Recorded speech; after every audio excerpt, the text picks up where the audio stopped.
Show me the way, oh, show me the way, oh, Lord. Good morning. Welcome again to our Wednesday Bible study. Today, we're going to take a slight detour from our disciple development series, and we're going to look at a lesson that I did back in April regarding our worship. And I thought of this because I'm getting the perception that perhaps too many of us, now that we're used to worshiping online and watching various preachers from across the country, we've just become an audience. We've just become spectators. And I don't want our worship to turn into a day of looking at videos and just like a day watching a movie. So I want to re-emphasize the importance of our worship. Look at this lesson. Prayerfully, it will help you. And we'll be back to our series next week. As always, be careful and be prayerful. God bless you.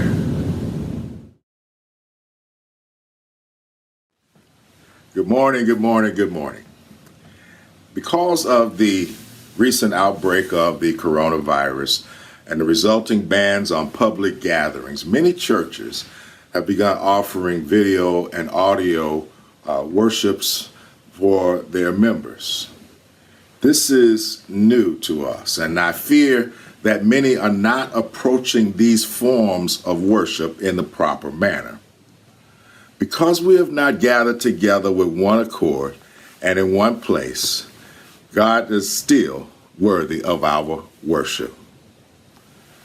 Many are not giving God the reverence that he deserves. And I want to assure our listeners that whether we're together or apart, we should be honoring God in our worship. Whether we're allowed to come to the building or if we're following the stay-at-home order by the government, Jesus is still worthy of our worship. Don't let Satan make you worship unacceptably. Now, by law, we cannot gather together. That's the only reason that these steps are being taken. When the danger is past and the ban has been lifted, God's people will be required once again by the writings of the Apostle Paul in Hebrews chapter 10:25 to not forsake the assembling of ourselves together. Right now, there is no assembly to forsake. However, God still deserves and expects the best in our worship. Now, I know last week I introduced the study of Hebrews chapter 11 on the giants of faith, but I felt it necessary to change directions this week so that I can make sure that our members know that when it's time to worship, that's what we're going to do. When there's singing, you should be singing along. When there's praying, you should be praying also. You should take the bread and the cup at the time directed. Our giving should be planned and provided by the various means available. Also, attention should be paid to the word as is being taught. I pray that your worship will be acceptable in God's sight. Now, when we talk about worship, let's look at Hebrews chapter 12, verse number 28 from the NIV. It reads, "Therefore, since we are receiving a kingdom that cannot be shaken, let us be thankful and so worship God acceptably with reverence and awe, for our God is a consuming fire." Often when we speak of worship, we go to the 4th chapter of the Gospel of John as Jesus is talking to the woman at the well. John chapter 4, verses 19 through 24. "The woman saith unto him, Sir, I perceive that thou art a prophet. Our fathers worshipped in this mountain, and ye say that in Jerusalem is the place where men ought to worship. Jesus saith unto her, Woman, believe me, the hour cometh when ye shall neither in this mountain nor yet at Jerusalem worship the Father. Ye worship, ye know not what. We know what we worship, for salvation is of the Jews. But the hour cometh, and now is, when the true worshipers shall worship the Father in spirit and in truth. For the Father seeketh such to worship him. God is a spirit, and they that worship him must worship him in spirit and in truth. Now, while this passage is used generally for our worship, the immediate context speaks to the question asked by the woman about where they should worship. And it also relates directly to the apostasy of the Samaritans. You remember after the death of Solomon that the kingdom of Israel split into 10 tribes in the north and 2 tribes in the south. Rehoboam, the king in the south, over the 2 tribes commonly known as Judah, and Jeroboam was king over the 10 tribes in the north, commonly referred to as Israel. In 1 Kings chapter 12, beginning at verse number 25, then Jeroboam built Shechem in Mount Ephraim and dwelt there, and went out from thence and built Penuel. And Jeroboam said in his heart, now shall the kingdom return to the house of David, if this people go up to do sacrifice in the house of Jehovah at Jerusalem. Then shall the heart of this people turn again unto their Lord, even unto Rehoboam king of Judah. And they shall kill me, and go again to Rehoboam king of Judah. Whereupon the king took counsel and made 2 calves of gold, and said to them, it is too much for you to go up to Jerusalem. Behold thy gods, O Israel, which brought thee up out of the land of Egypt. And he set the one in Bethel, and the other put he in Dan. And this thing became a sin, for the people went to worship before the one, even unto Dan. And he made a house of high places, and made priests of the lowest of people, which were not of the sons of Levi. And Jeroboam ordained a feast in the 8th month, on the 15th day of the month, like unto the feast that is in Judah. And he offered upon the altar. So did he in Bethel, sacrificing unto the calves they had made.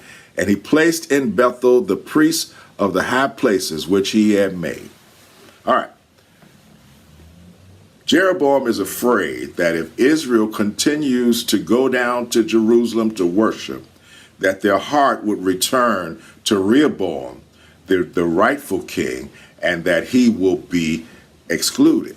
So he decided to keep them from going to Jerusalem. I'll set up places of worship that are more convenient for them.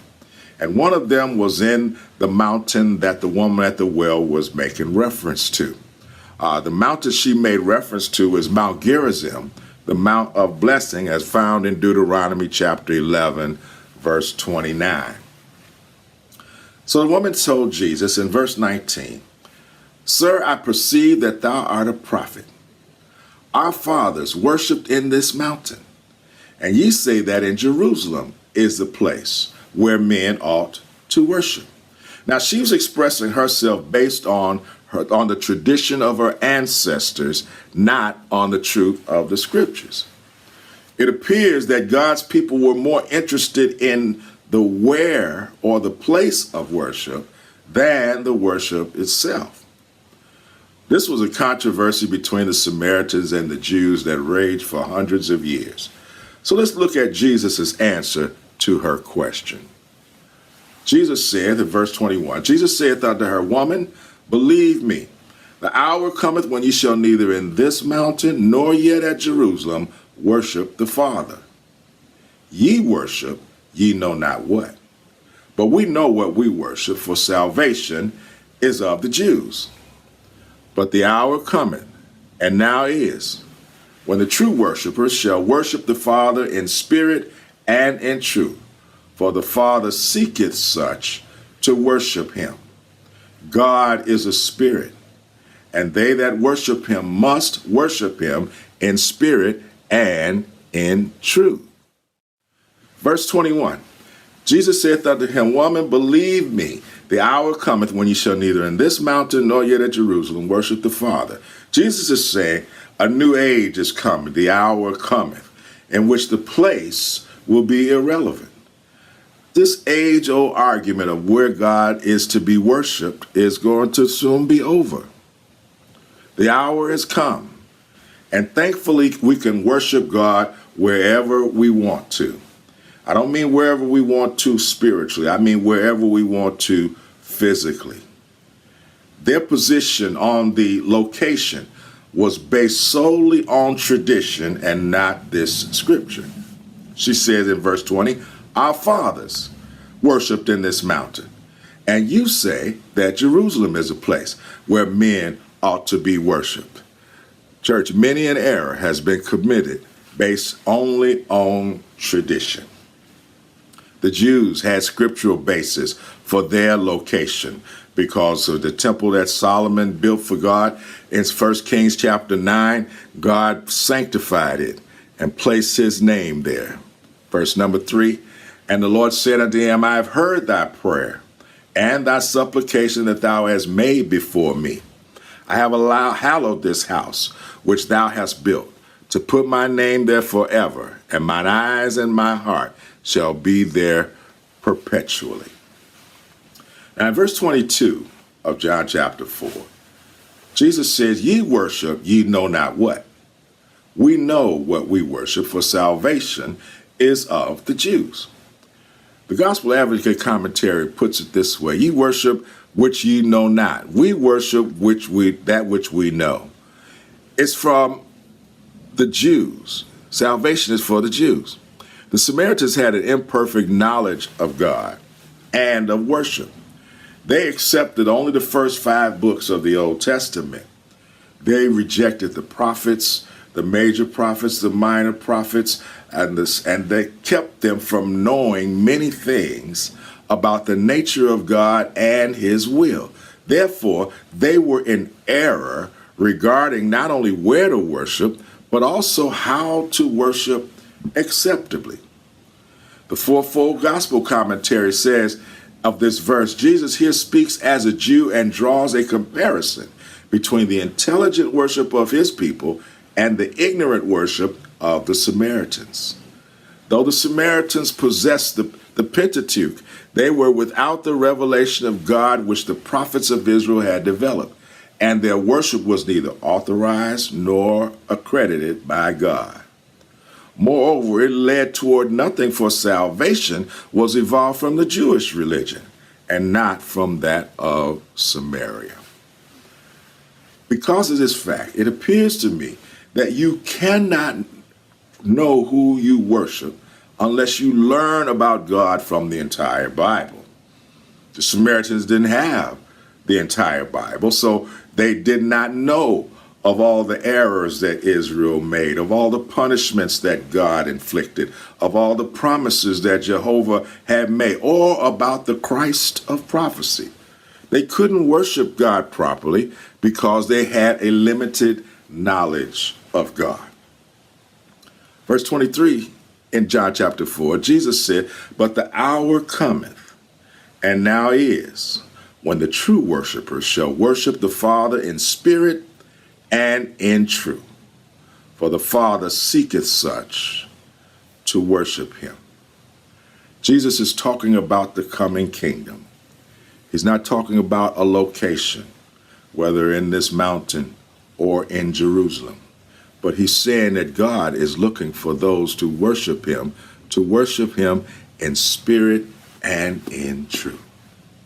He draws the mind of the woman from the place of worship to the person or being that's being worshiped, and from the form to the spirit of worship. God seeks for genuine and not formal worshipers, for those who worship in truth. Adam Clark's commentary puts this verse: the worship of the Samaritans was a defective worship. They did not receive the prophetical writings. That of the Jews was a carnal worship, dealing only in the letter and refraining referring to the spirit and design which were at a distance by types and ceremonies. Adam Clarke's commentary says, the gospel of Christ showed the meaning of all these carnal ordinances and the legal sacrifices which had all their consummation in his offering of himself. Thus, a spiritual dispensation took the place of the carnal one which came before it. The preaching of the gospel allowed the true nature of God, of salvation, and of the human soul, of earthly and of heavenly things. And because of this, it is put in opposition to the defective Samaritan worship. So we see through scriptural examples that worship can be done acceptably or unacceptably. Look at Genesis chapter 4, verses 3 through 5. And in the process of time it came to pass that Cain brought of the fruit of the ground an offering unto Jehovah. And Abel, he also brought of the firstlings of his flock and of the fat thereof. And Jehovah had respect unto Abel and to his offering, but unto Cain and his offering he had not respect. And Cain was very wroth, and his countenance fell. Now, much speculation has accompanied this episode as to why one sacrifice was acceptable and one wasn't. But Paul gives us an answer to that question that can also be applied to us, and it has to do with our faith. Hebrews chapter 11, verse number 4, by faith, Abel offered unto God a more excellent sacrifice than Cain, by which he obtained witness that he was righteous, God testifying of his gifts, and by it he being dead yet speaketh. Abel was able to please God by his faith. The real lesson is that God will not accept worship that is not consistent with his demands. Genesis chapter 4, verse 7, God tells Cain, if thou doest well, shalt thou not be accepted? And if thou doest not well, sin lieth at the door. Our worship must have a spiritual approach and be consistent with the truth of the scripture. Worship is honor, reverence, homage in thought, feeling, or act paid to God and to Christ.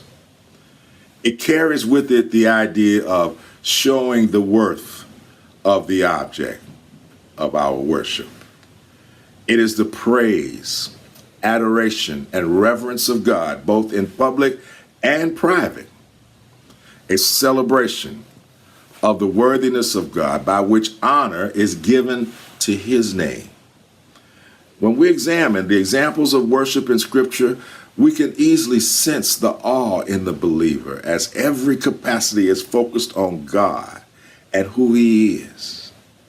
Here too, we sense the true meaning of worship as praise and adoration of God for who he is. It's not merely acts, but a mindset that accompanies the acts. With the proper mindset, it's easy to see how each act can be seen as giving honor, praise, and showing adoration to God and his son, Jesus Christ. If we remember that we're worshiping him, we are giving him worship. We're more apt to please him. When you worship, giving to God should be the main thing on your mind. God should be on your mind. Christ should be on your mind. They should be approached with reverence and awe and gratitude. And that does not come naturally or by accident. It requires a conscious effort. When you come to worship, you should come ready to give. Know this, acts can be performed and worship not be acceptable to God. Look at what Jesus says in Matthew 23, verse 23. Woe unto you, scribes and Pharisees, hypocrites! For ye pay tithe of mint and anise and cumin, and have omitted the weightier matters of the law, judgment, mercy, and faith. These ought ye to have done, and not to leave the other undone. Jesus showed that just strict obedience to the ritual only is not enough. Listen to what Paul tells the church at Corinth in 1 Corinthians 13, 1 and 3. Though I speak with the tongues of men and of angels and have not charity, I am become as sounding brass or a tinkling cymbal. And though I have the gift of prophecy and understand all mysteries and all knowledge, and though I have all faith, so that I could remove mountains and have not charity, I am nothing. And though I bestow all my goods to feed the poor, and though I give my body to be burned and have not charity, it profiteth me nothing. Paul is telling the church at Corinth that you can do the steps, but there's a spiritual component.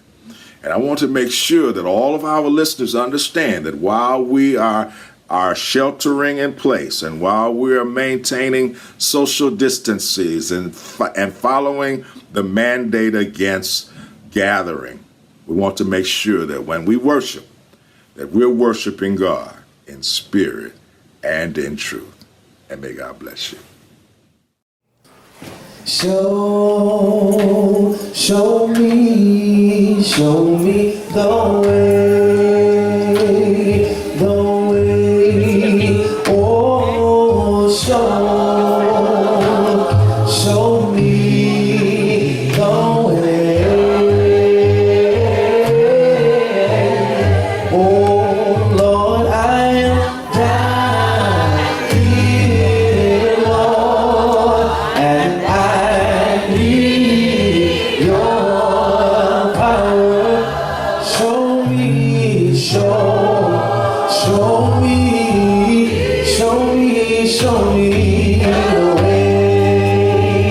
way. Oh, show me the way.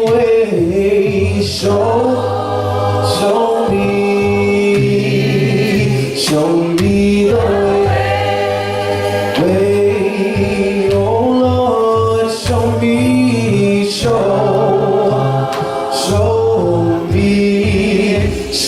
me the way.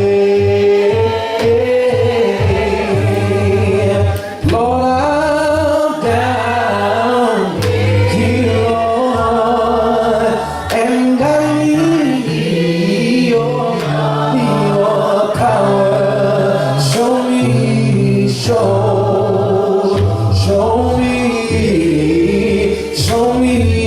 the way. And Lord, I'm your child singing, Lord, I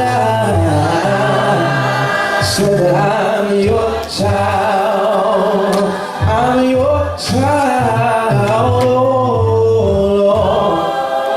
Lord, I said that I'm your child,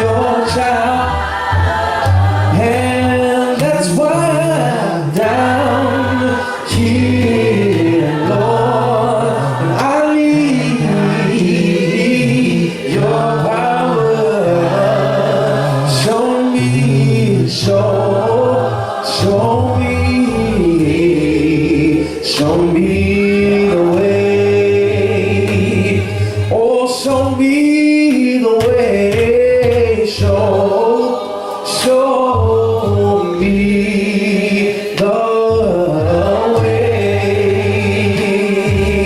Show me, sing, show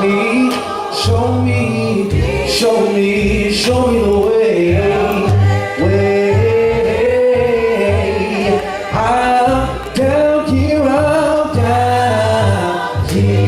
Lord, and I need your power. Stand to your feet, sing, show me, yeah, show me the way. I'm down here, you know that I am down here, Lord, and I need